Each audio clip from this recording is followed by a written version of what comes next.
Well, hey there, it's Betsy, and welcome to the Minute of Wisdom, where I empower you to get out of your head, get out of your own way, so you can step into the purpose that God has for you and live your dreams. Happy Friday! Hope everybody's day has gotten off to an amazing start. Excuse me. Please say hello, drop in the comments, say hi, let me know what's going on, any fun plans for the weekend, anything that's going on. If you're new to my page, please type new so I can reach out and say hey and thank you for being here. And replay viewers, as always, you guys are the bomb.com. Thanks for being here. Today I want to ask you guys a question, and it is, how exactly do you react when storms come into your life? Okay, are you that person that's all like calm and cool and collected, or are you that person that's like all freaked out no matter what the intensity of the storm is? Let me know. Drop in the comments. Let me know. I think for me, it depends on the intensity of the storm. I think the bigger the storm, I get freaked out a little bit more in the beginning, but then I start to remember God's goodness and how He's never let me down in the past, and that kind of calms those winds down a little bit. So let me know. I'd love to know what's going on. There's a story in Matthew 8:24, and Jesus is in the boat with his disciples, and they're getting ready to go across the lake, and this huge storm comes up, and they're all like freaking out, thinking that they're gonna die, and Jesus is just down below, and he's curled up, and he's just snoring away, happy as a little clam, no issues whatsoever. And they're like all mad at him because he's sleeping, and they're all thinking that they're about to die, okay? I think that all of us pretty much have this natural tendency to push against anything that we don't like in our lives, something that's coming against us. But the problem with that is that what you resist in your life is actually going to persist because you're focusing on it, okay? And I want to give you an example. I know that I've probably talked to you guys about 387,000 times about when I crashed my endocrine system 6 years ago, but this is a really good example, so hang with me here for a second. When I got to the point that I literally couldn't get out of bed, I was so exhausted, and I had my cortisol tested. I literally had like 0 cortisol in my body, and I'm not like lying about that. There was like 0 there. I was so exhausted and I couldn't move, and so being this rocket scientist that I was at the time, I knew that I had to start taking some supplements, changing my lifestyle, and doing things that were gonna just kind of make me healthy again.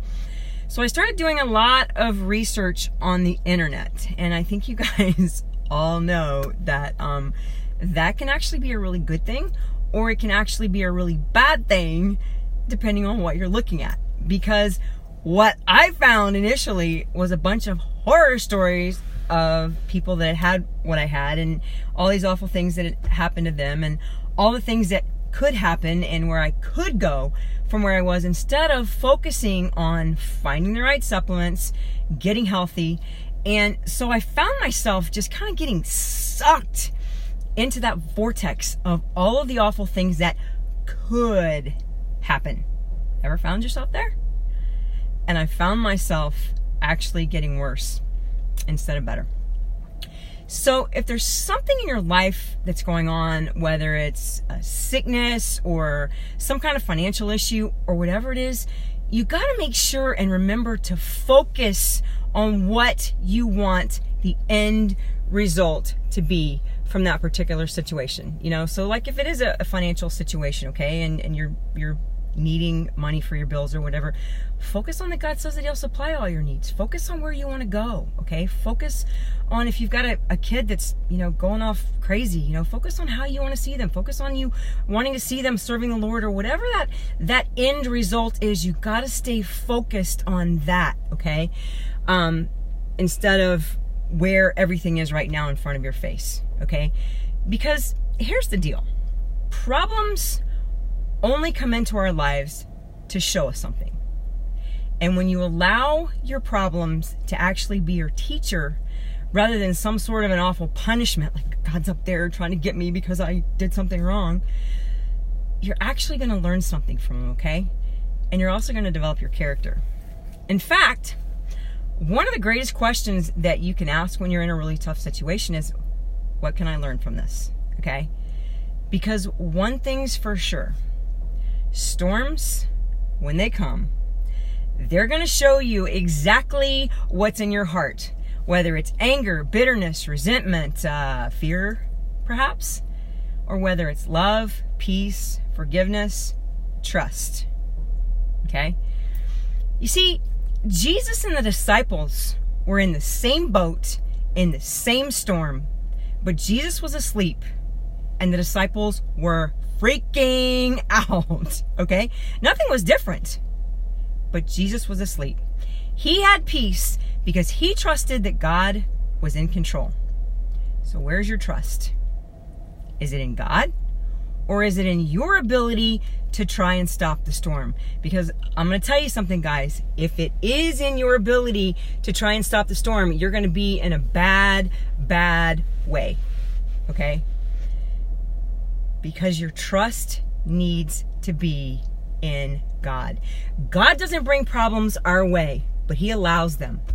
And he promises that he will turn them around for our good in Romans 8:28, but only after you've learned what you need to learn in that particular situation, okay? So stop focusing on what's there. Stop focusing on what's right in front of your face. Focus on where it is that you want to go. Focus on what you want the end result to be. And no matter what happens in your day,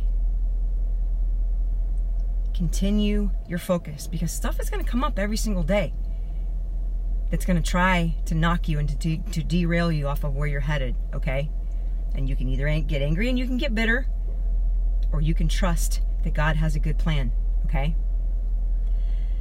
Focus on what you want. Learn what you want to learn. And I can assure you that storm is eventually going to come to an end. So guys, I hope this was helpful for you. And if it was, I'd appreciate it if you would share it with somebody that you think might benefit. Really appreciate you taking the time to watch. Hope everybody has an awesome rest of your day and an amazing, amazing weekend. See you guys next week. Take care. God bless.